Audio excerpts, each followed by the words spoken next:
Greetings, my name is Paul Friedman. I am the founder of the Marriage Foundation. Used to be a divorce mediator. I've seen plenty, and I also have seen trust issues galore. And that's what this topic is all about.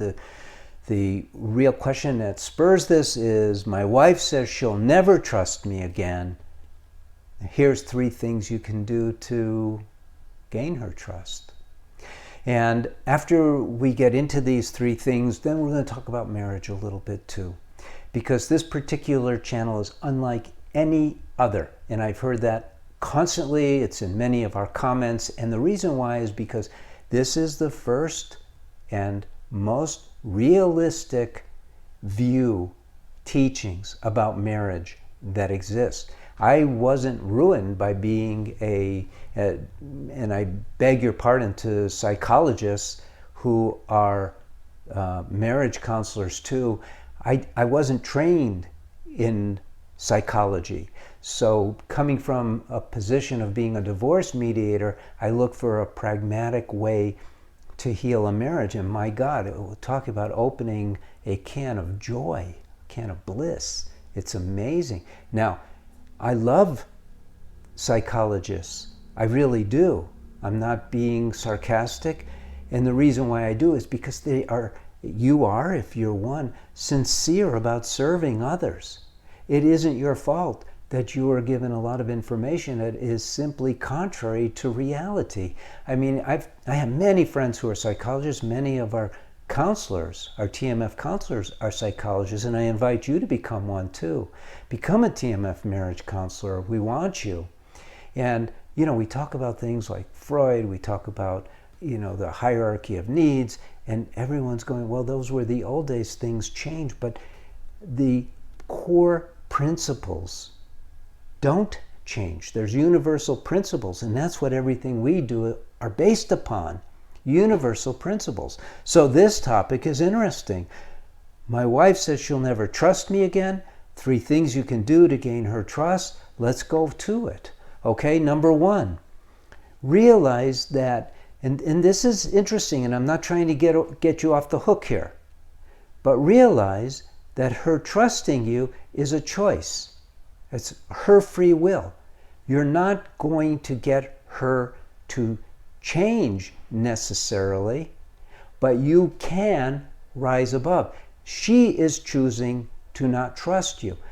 Look, you can't trust anybody in this world. Let's be honest. And don't go talk to her that way. I'm talking to you now.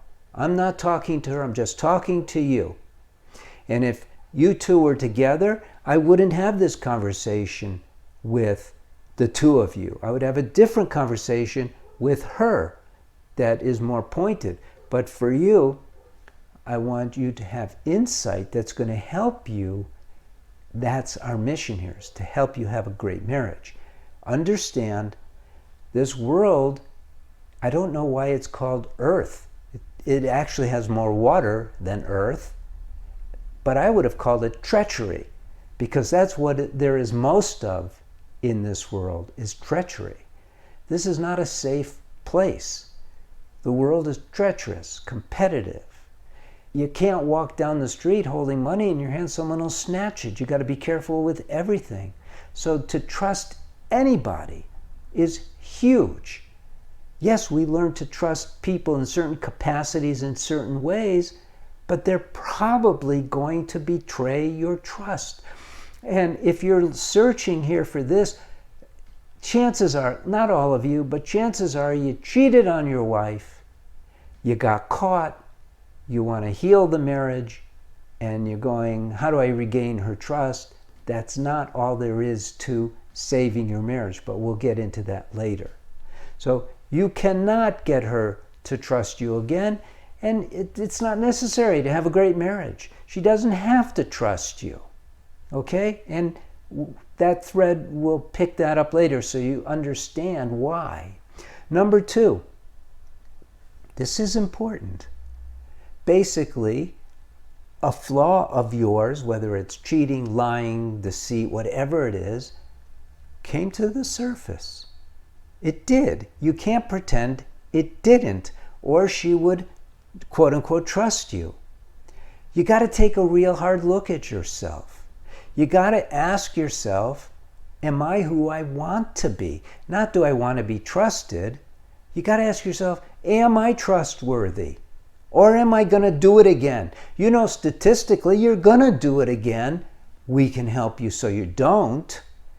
But statistically, you would. She knows that. Why? Because our characters are what they are until we make a determined effort with knowledgeable processes to change who we are. Do you understand that? People don't change. Even the ones who want to change desperately, like people who have smoked and decided, this is crazy. I started smoking to show off with my friends when I was a kid. Now I want to quit, and they can't. And then they use the excuse, well, the tobacco companies have laden the tobacco with drugs. So what? You have free will. But if you don't know how, you cannot quit smoking cigarettes. Tremendous willpower, but it takes even more than that. So you got to take a good hard look at yourself and go, okay, the truth is I am not very trustworthy. This guy says I can change. I realize he didn't have to tell me that I can't really change the way I'm going now. I don't know how, but I'm going to keep listening and see where he goes. Number 3, become an ideal husband soulmate. That means something that you haven't considered in a very long time. When you met your wife, you were all about proving to her, winning her over, that you were going to be the man. You were going to be the one who made her dreams come true. She's going to be in a nest of joy and love. And then over time, you started mistreating her. She started mistreating you. Pretty soon you couldn't take it anymore if you're one of those who cheated. And you said, I'm not ready to get a divorce, but I can't take this. I need a relief valve. Maybe you even tried porn. And now, or maybe that's the problem. And now, it went further because you couldn't take it anymore. Why? Well, it's not your fault. Where do we learn how to be married in this world? We have TV programs, right? Sitcoms. People are married, we watch them, we see how they do it. Movies, we see how they do it. Maybe we read a book, see how they do it. We certainly don't learn from the average married couple. They're not happy. The truth of the matter is this world does not know how to be married. Not well. We know how to sign on the dotted line, and then we know how to go get a divorce. I was making a fortune as a divorce mediator, much more than, this is all service, I don't get paid for this, but people get a divorce. Is that the life you want? Why did you get married in the first place? Let me ask you this, because now we're going to get into where the rubber hits the road. Why did you get married? Oh, you fell in love.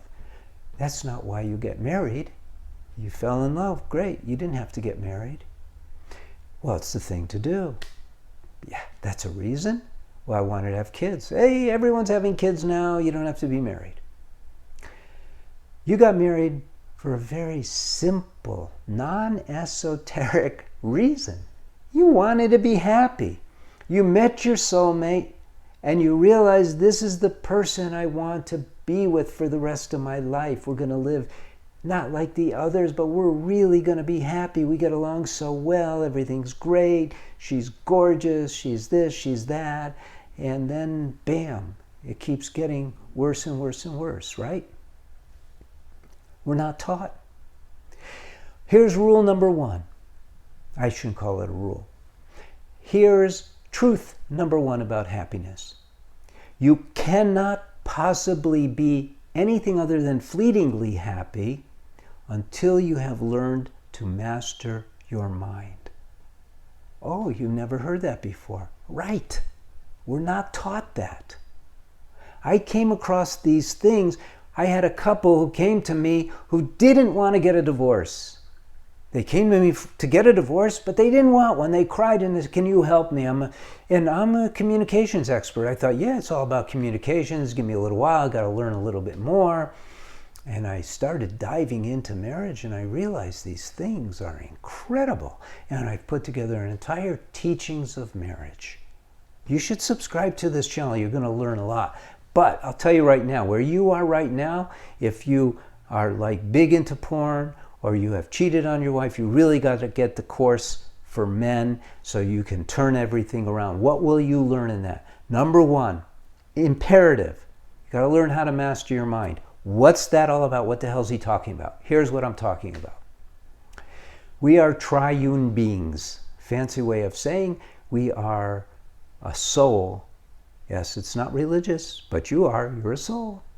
You could, if you're an atheist, you could say, I'm a consciousness. How do you argue with that? I'm a soul. I have a body. The body belongs to me. I am not my body. Arnold Schwarzenegger probably says differently, but I am not my body. I have one. Also, I have a mind. The mind is mine. It's not smart. My mind is not smart. I'm the soul. I'm smart. I use my mind. It does my calculations for me, just like my computer does. It perceives things for me. It's fed into my computer. It calculates things, but it belongs to me. And it's just a machine. It cannot experience love.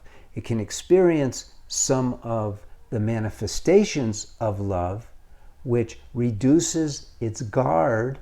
Why does it have a guard? Because it's constantly being pinged by the body. The body is 100% driven by one thing: self-preservation. You know that. It's biology 101. Self-preservation defines life. You have trillions of cells that combine to make up your body, which was formed by the mind, but that's getting into it too much. It's esoteric. Don't worry about it. You have a body. Every cell is driven. Every single cell is driven by the drive to survive. They get together. They have the ability to ping the mind and remind the mind, if you don't do your job, we're all going to die.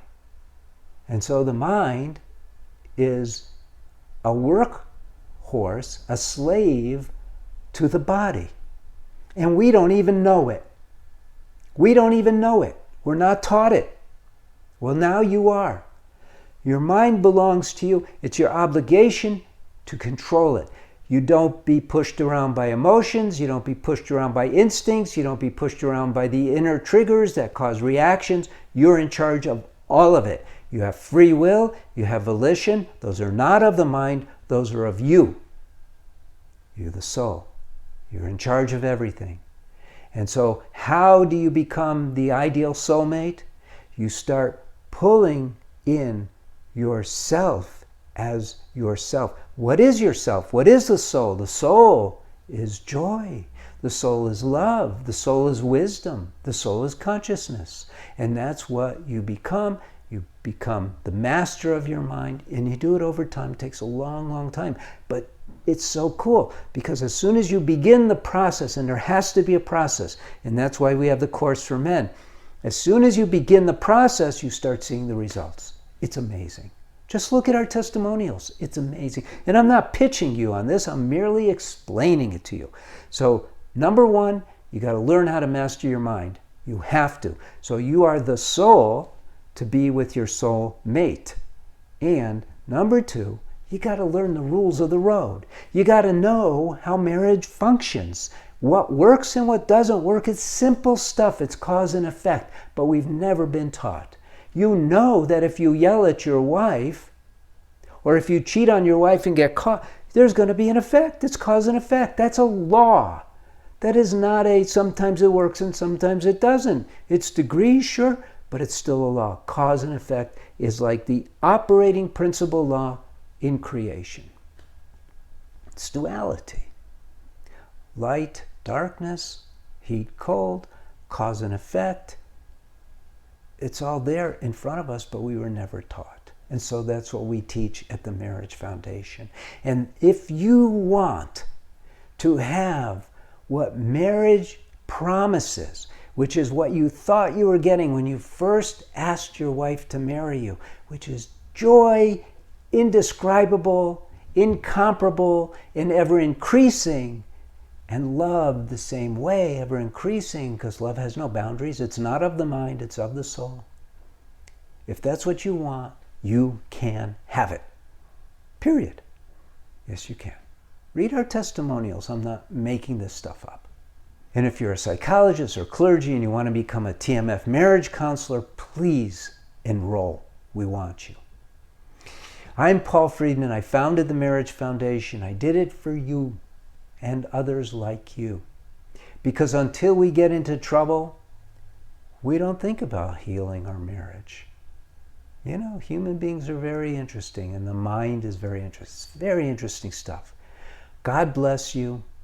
Subscribe to the channel, like the video, leave a comment of how much you're learning from all this, and God bless you, and take care.